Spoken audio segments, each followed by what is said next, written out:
Czy Putin uratował Rosję? 20 lat rządów dyktatora.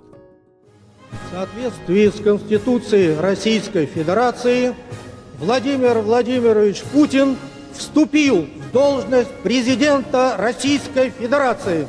Клянусь, при осуществлении полномочий президента Российской Федерации уважать и охранять права и свободы человека и гражданина. Możemy Putina nienawidzić, ale bez dwóch zdań to postać, która zapisze się na zawsze na kartach historii i to wcale wbrew powszechnej opinii nie będzie to globalnie negatywna ocena. W 1937 roku, tuż po organizacji w Niemczech Olimpiady z 1936 roku, Hitler był na zachodzie lubiany, a Berlin podziwiany pod względem organizacji oraz zmiany, jaka dokonała się tam po wielkim kryzysie w 1923 roku. Wtedy częściowo broniono jego poglądy także w Polsce, jakoby ten chciał pokoju na świecie. Gdyby wówczas zmarł, historia zapamiętałaby go jako wielkiego człowieka, który przywrócił pozycję Niemiec na arenie międzynarodowej. W 1938 roku stał się nawet człowiekiem roku według magazynu Times. Teraz przyspieszmy nieco czas o 69 lat. Okładka Timesa z 2007 roku, na niej pojawił się już natomiast Putin, wówczas szanowany przywódca Rosji, który na zachodzie był postrzegany jako swój człowiek. Takich wypowiedzi używali przywódcy Niemiec i Francji, w tym także swego czasu Donald Tusk. Wystarczy spojrzeć na współczesną historię. Czy nasz kraj nie doświadczył pokojowego przejścia do demokracji? Rzeczywiście, byliśmy świadkami pokojowej transformacji ustroju sowieckiego, pokojowej transformacji. A co był za reżim? Z jaką ilością broni, w tym broni nuklearnej? Dlaczego mielibyśmy zacząć bombardować i strzelać teraz przy każdej nadarzającej się okazji? Czy tak się dzieje, gdy bez groźby wzajemnego zniszczenia brakuje nam kultury politycznej oraz poszanowania wartości demokratycznych, prawa? Wtedy oprócz konfliktu w Czeczenii oraz kilku drobnych incydentów, których do końca świat nie rozumiał, Putin faktycznie mógł prezentować się jako dobry partner i orędownik zmian. W samej Rosji w ciągu 10 lat władzy Władimira Putina, licząc od 1999 roku, PKB na mieszkańca wzrosło prawie 10-krotnie. To jeden z najszybszych wzrostów w skali świata. Barack Obama, czyli ówczesny prezydent USA, rosyjskiego przywódcę traktował prawie jak przyjaciela. Razem żartowali na szczycie G20 w 2012 roku, pomijając fakt, że jeszcze wcale nie tak dawno, bo 4 lata wcześniej rosyjskie czołgi wjechały do Gruzji, tworząc tam w ten sposób niezależne republiki. Pod względem Putina i tego, skąd to się bierze, było dużo publikacji i wiele doniesień na ten temat.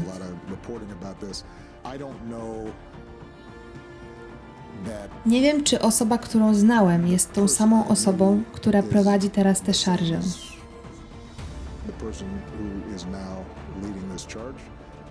Zawsze był bezwzględny. Byliśmy świadkiem tego, co zrobił w Czeczenii. Nie miał żadnych skrupułów, by zmiażdżyć tych, których uważał za zagrożenie.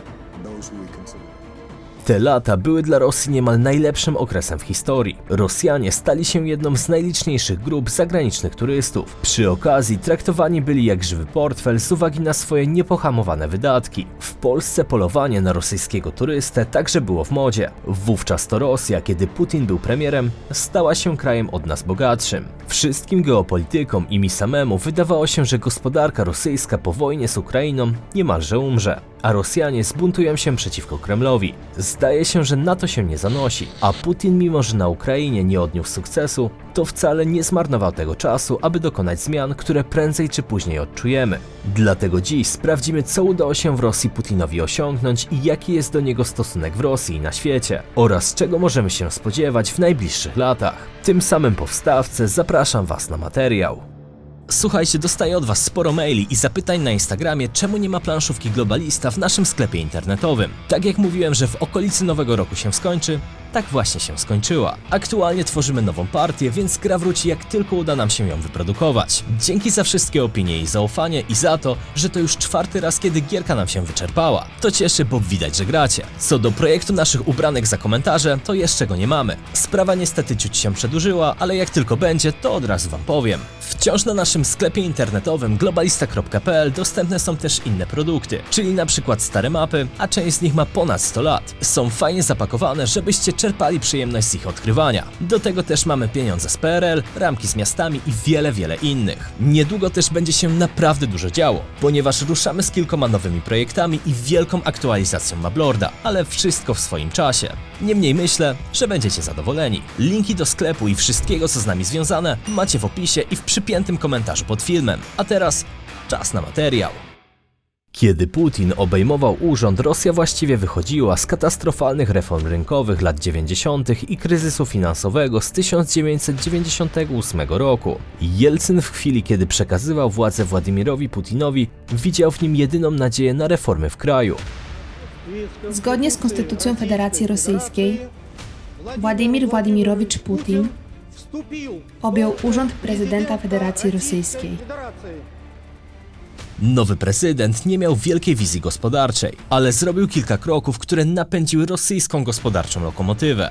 Pierwszym z nich było obniżenie podatków z korzyścią dla biznesu. Renacjonalizował także kluczowe sektory, poczynając od rozpadu koncernu naftowego Jukos, należącego do wroga politycznego Michaiła Chodorkowskiego w 2003 roku. Eksport pomógł zapoczątkować erę bezprecedensowego dobrobytu, z którego Putin jest wciąż pamiętany. W chwili przejęcia przez Władimira Putina władzy na Kremlu średnia pensja w Rosji wynosiła miesięcznie 1053 ruble i tak rosła w następnych latach, kończąc finalnie na 57 tysiącach w 2021 roku. To zmiana o prawie 50 razy. Oczywiście przyczyniła się do tego także inflacja, ale realna siła nabywcza wzrosła znacząco. Nadeszła era dobrobytu, kraj się zmienił. Z takich największych transformacji można pokazać kilka osiedli i uliczek Moskwy, ale też wielu innych miast i miasteczek kraju. Transformacja była zauważalna, a poparcie dla rosyjskiego prezydenta ciągle rosło. Jednak gdyby na tym Władimir Putin poprzestał, dziś byłby jednym z najbardziej lubianych i szanowanych polityków na Zachodzie. Jednak jak sam stwierdził, Przede wszystkim należy uznać, że upadek Związku Radzieckiego był główną katastrofą geopolityczną kraju. Dla narodu rosyjskiego był to prawdziwy dramat. Dziesiątki milionów naszych współobywateli i rodaków znalazło się poza terytorium Rosji. Ponadto dezintegracja dotknęła samą Rosję. Indywidualne oszczędności zostały zdeprecjonowane, a stare ideały zniszczone. więc przez to postanowił odbudować sowieckie imperium. W ten sposób przywódca Rosji zdobył wrogów. W końcu narody powstałe w wyniku rozpadu Związku Radzieckiego wcale pod skrzydła matuszki Rosji wracać nie chciały. Jako główne wektory rosyjskiej ekspansji terytorialnej Putin obrał Gruzję oraz Ukrainę. Jednak ta druga była i jest dla niego kluczowa, ponieważ może zagrozić jego pozycji z uwagi na dostępne tam surowce oraz geopolityczną przewagę Zachodu, jeśli Ukraińcy przyłączeni zostaliby w struktury NATO. Wówczas wszystkie systemy antyrakietowe oraz potencjalne wyrzutnie skierowane w Moskwę podkopałyby imperialne zapędy Kremla. Stąd też w telewizji atak na Ukrainę usprawiedliwia się na wszystkie możliwe sposoby. To najważniejsza kwestia w każdej wojnie. Jak tylko choćby jeden leopard tu przyjedzie, to od razu wstawaj, kraju ogromny. Nie może być innego wariantu. To nie może się powtórzyć. To, co było w Wielkiej Wojnie Ojczyźnianej. Tu zapewne wszystkie środki są dozwolone. Dziś, kiedy mówią, mało czołgów dostarczyliśmy, tylko 12 Challengerów. Dostarczyli. Nie wolno do tego odnosić się niepoważnie. Dostarczyli przeciwko nam, to nas będą zabijać. Wraz ze zdobyciem Ukrainy Rosja zyskałaby dawny postsowiecki przemysł oraz rozszerzyłaby swoje wpływy na Morzu Czarnym. Dlatego mimo, że jeszcze do niedawna Rosjanie Ukraińców lubili, to dziś z uwagi na swoje mocarstwowe zapędy zrobią wszystko, żeby ten kraj przynajmniej osłabić. W teorii niestabilność Putinowi w pełni wystarczy. Powszechnie uważa się, że Putin źle ocenił międzynarodowe poparcie dla udziału Ukrainy w wojnie, a braki w sprzęcie oraz błędy to kwestia powszechnej w Rosji korupcji, którą skutecznie pielęgnuje zarówno prezydent, jak i jego najbliższe otoczenie. Sam kraj oceniany jest pod względem korupcji na równi z państwami afrykańskimi, więc coś jest tutaj na rzeczy. Szacuje się, że nawet 35 do 50% zasobów, jakimi mieli dysponować na wojnę Rosjanie, zostało rozkradzione, a dostarczone uzbrojenie wcale nie spełniało norm. Zdarzały się nawet atrapy, o czym za chwilę się przekonacie. Rosjanom w cudzysłowie dziękowała za to Ukraińska Narodowa Agencja do Spraw Prewencji Korupcji, publikując 9 marca list otwarty do rosyjskiego ministra obrony Siergieja Szojgu. Oleksandr Nowikow wyraził w nim wdzięczność za niewyceniony wkład w grabienie rosyjskiej armii, zanim ta zdążyła wtargnąć na terytorium Ukrainy. Dołączył zdjęcia m.in. racji żywnościowych z terminem ważności do 2015 roku, czy tekturowych kamizelek kuloodpornych, ale głośno też było o niedziałających pancerzach czołgów, a nawet o ich atrapach, jakie miały stać w rosyjskich magazynach. Już nie mówiąc o konserwacji, za którą wystawiane były faktury, a tak naprawdę ta nigdy nie miała miejsca.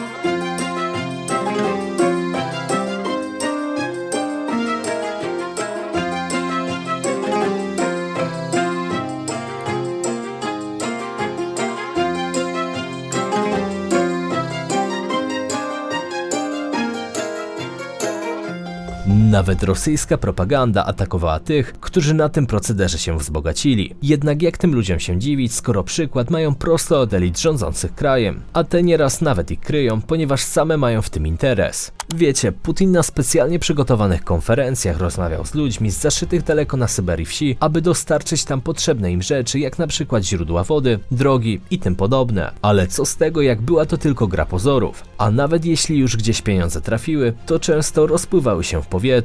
W Rosji w 2022 roku zbudowano 2400 km nowych dróg za kwotę ponad 10 miliardów dolarów. W USA za nieco ponad 4 miliardy dolarów prawie 8 tysięcy, czyli w cenie 2,5-krotnie wyższej Rosjanie budują 3-krotnie mniej dróg. Finalnie zatem mogliby stworzyć 7 razy więcej niż faktycznie powstało. Ta statystyka razi zarówno oczy, jak i uszy, więc Rosjanie, którzy są wykształceni i chcieliby budować swój dobrobyt nie na złodziejstwie i wojnie, nie są za Putinem.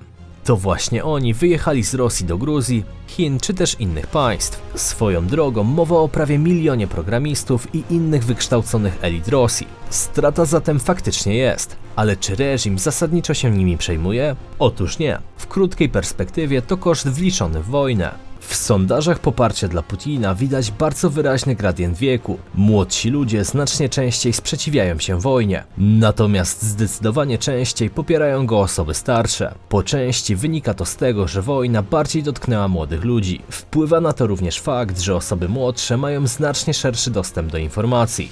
Czy Putin jest dobrym facetem? Nie. Dlaczego? Bo po co do cholery zaczynałby to wszystko? A co on zrobił? Zaczął wojnę. Czy Putin jest dobrym facetem? 50/50. Почему так? Dlaczego nie 100? Можете на 100? Każdy lider ma swoje wady i zalety. Ну, Jakie są wady Putina? Myślę, że jest dobrym liderem, ale nie jest najlepszym zarządzającym. Dlaczego jest zły? Nie zarządza państwem wystarczająco dobrze, ale jako przywódca polityczny zadowala większość społeczeństwa. Czy Putin jest dobrym facetem? Nie. Dlaczego nie? Nie lubimy go. Nie, mam na myśli to, co się teraz dzieje. To oczywiście, że nie.